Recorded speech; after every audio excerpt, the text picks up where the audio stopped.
All right, let's get you through some of the latest transfer talk, shall we? Starting with Joshua Zirkzee, Manchester United said to be closing in on the signing of the player from Bologna. Julien Laurens is still with us as we talk a little bit more about this. Jules, what more can you tell us about Zirkzee to Manchester United?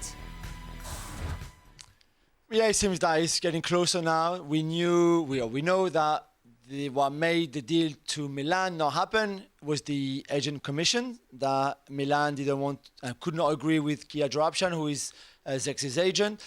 That seems to somehow have been resolved with Manchester United. It doesn't seem to be the same problem.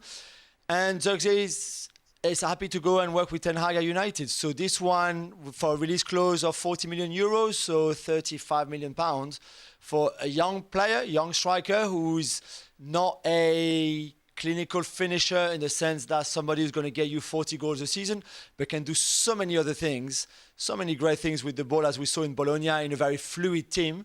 It looks like this could be one of the first new signings for United this summer. All right, so there we go, Manchester United. So let's talk a little bit about Liverpool, given the fact that we've got you two guys here. And we've mentioned, because we've seen a lot from Liverpool's players in both of the tournaments that we've been covering, from the likes of Cody Gakpo, Darwin Núñez, Luis Diaz, and you can see Diogo Jota's name there. Mo Salah, obviously, that's a different subject. But when it comes to this, we're seeing 5 players to fit into what, 3 slots? Yeah, but I think that's fine. I think it worked well last year.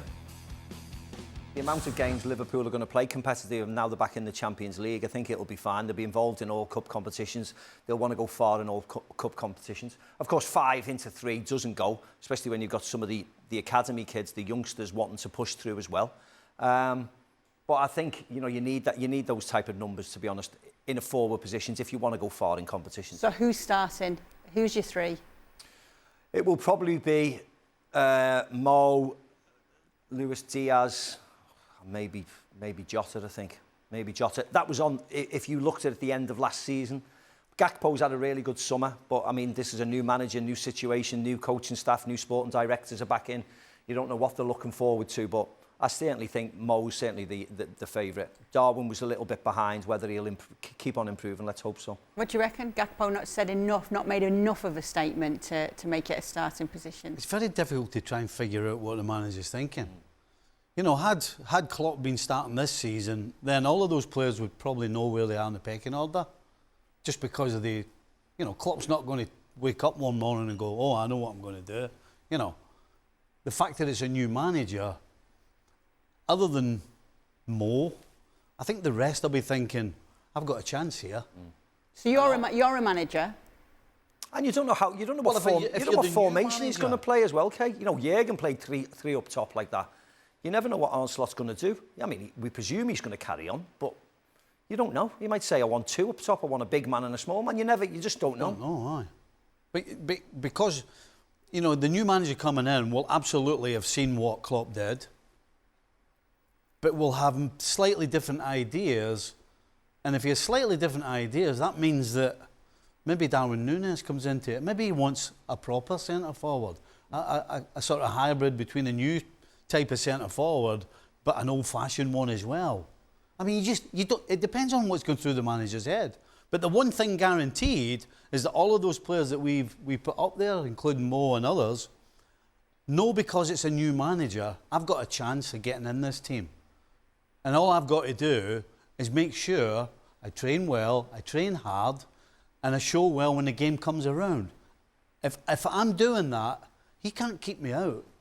And the chances are you will have gone from maybe the 4th spot on the clock to one of the starting 3 because of what you do in front of the new manager. It's a very transitional period, isn't it, as well, because of the tournaments.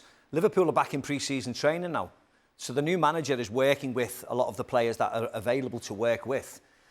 These players now, they still haven't finished their respective tournaments. They might be back in a month. So you've got the people back at base have got a head start on them. Of course, when they come in, they'll go right into the first team. But, you know, these are way off playing yet. These are way off impressing the manager. Other people are ahead of them at the moment just because they're training and they're back in the system. These need a break and then they need to get their fitness levels back up. So it might take these till September and October to hit top form again. You never know. If I'm Diogo Jota, I'm going straight to training camp. I ain't having a break. For two reasons. One, you want to get in the team, you want to get in the starting 11, you want to be one of the three that we think is going to be playing up front. But he's also missed a lot of last season, so fatigue or anything of that sort of stuff isn't going to come in to his thinking. So if I'm him, as soon as I can, I'm getting my boots and I'm getting myself down to Anfield and making sure that I start training and start showing this guy what I'm about. Jules, what are your thoughts on it all? Well, I think the boys made good points. We know that Arne Slot plays a 4-3-3 formation. This is what he's been very dogmatic, certainly with the system at Feyenoord, but even before that. Yeah. We saw what he did with Santi Jimenez up front, who is a similar profile to Darwin Núñez. So it'd be very interesting. We've also seen Darwin Núñez, to stay on him, doing really well under Bielsa for Uruguay in Copa America in a 4-2-3-1. So having a bit more of a support behind him than just the three midfielders that he's had behind him at Liverpool, for example. So the boys are right, though. Slot might change something in his own philosophy, although I doubt it. He was also hired because of the similarities, the way he plays and the system that he plays compared to Klopp's system, obviously. So it'd be very interesting. I would rather have a lot of options than not enough options, that's for sure. Did you want to add something else, Steve, after what? No, It's okay. It's okay. When a player does do that, though, just quickly, Stevie, when a player does come back straight away to show themselves willing, what does that say to the manager? I mean, it's that straightforward. This guy doesn't want to break. This guy doesn't want to go and lie on the beach. This guy wants to show me what he's capable of doing.